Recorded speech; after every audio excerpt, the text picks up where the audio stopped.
Pour celles et ceux qui n'ont pas vu ma vidéo qui parle du père, que j'ai appelé «Pourquoi il te parle comme ça?», je vous invite à aller la regarder parce que la toxicité, c'est subtil.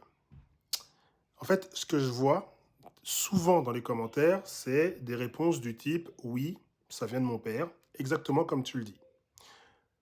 Et il y a des personnes qui me disent «Je n'ai absolument pas vécu ça. Pas du tout. Mon père était merveilleux. C'était ma mère l'autorité» ou X, Y, Z. Du coup, je n'arrive pas à comprendre pourquoi j'ai ça à vivre, etc., etc.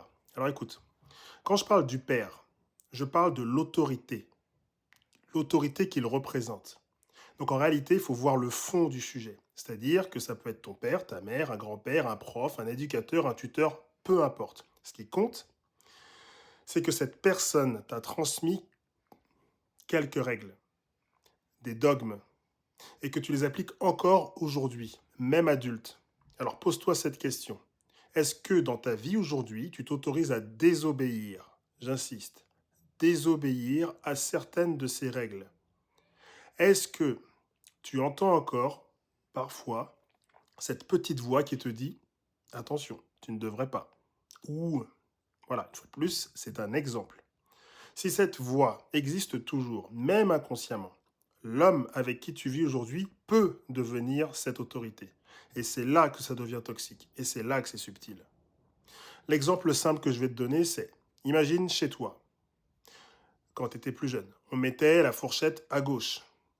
Lui, il la mettait à droite. Qui a raison? On est d'accord que c'est personne. C'est juste une règle qu'on t'a apprise et que tu crois gravée dans le marbre. Et donc, c'est un exemple pour illustrer tous les autres exemples. J'insiste une fois de plus parce que c'est pas que je te prends pour quelqu'un de stupide, mais j'insiste pour que tu comprennes que cet exemple-là n'est pas à prendre au pied de la lettre. C'est pour comprendre le schéma global de comment on construit notre cerveau avec des dogmes et des règles. Donc, si tu veux vraiment te libérer, il va falloir apprendre à désobéir à ce qui t'enferme. Et ça s'apprend. 3 étapes, 10 minutes par jour, parce qu'avec Exit, c'est définitif.